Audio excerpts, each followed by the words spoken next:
Directly from Jantar Mantar in the national capital, where a solidarity meet by members of the civil society headed by Sabha Diwani. She was the one who started this movement. Not in my name, I have one of the organizers here with me, Bilal Zaidi. We'll be cutting across the entire country, Bilal, during the course of this broadcast. But right at the onset, I want to, ask you one question which many people have been asking us on social media ever since we started, mobilizing in terms of what the show is going to be about.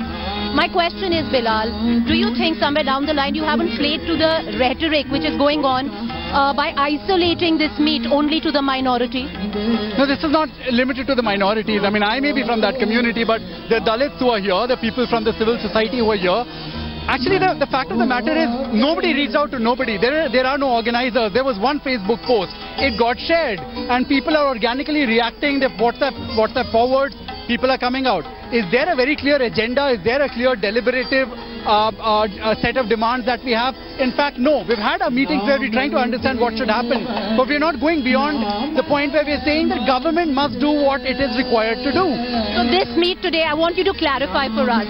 Is it across for all citizens who've been lynched, across all religions, be it a Hindu, not just the minorities in terms of Dalit or Muslims?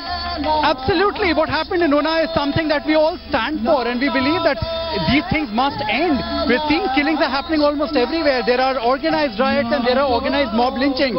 What happened in Srinagar, for example, if you look at the phrase there, how can anybody forget that? These are very strong emotional moments for us as a civil society, and we believe it's our responsibility to intervene at this point. All right, so so you're making one thing clear, and that is one of the biggest questions right now, was the fact that this is not a meet in isolation which is taking place for the Dalits, for the Muslim community. Across, you're condemning lynch mobs across all where the country is concerned.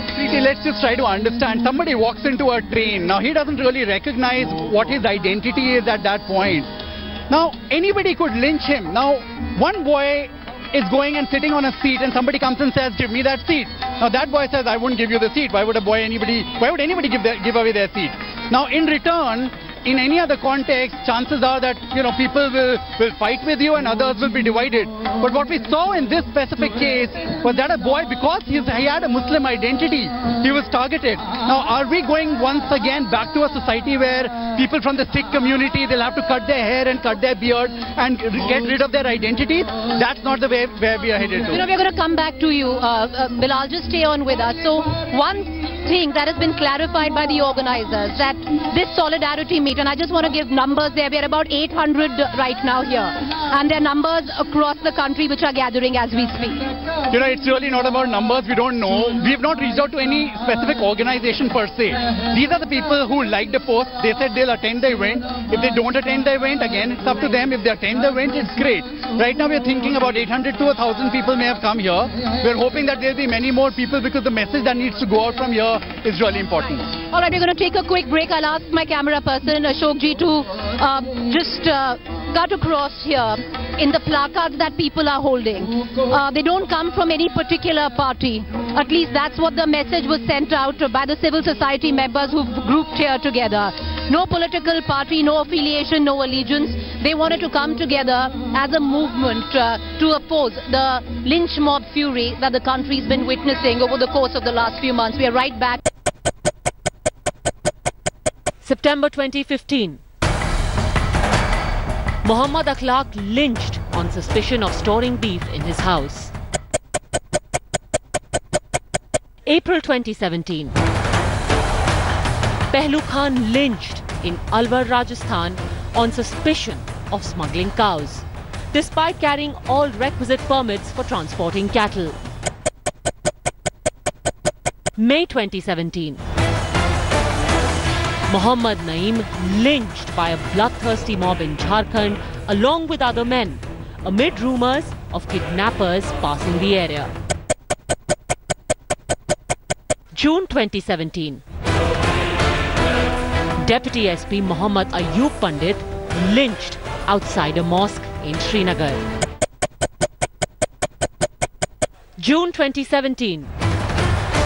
A 16-year-old boy Junaid is lynched on a train from Delhi to Mathura on suspicion of carrying beef after an argument over seats. From a clerk to Junaid, why has lynch mob fury taken over India?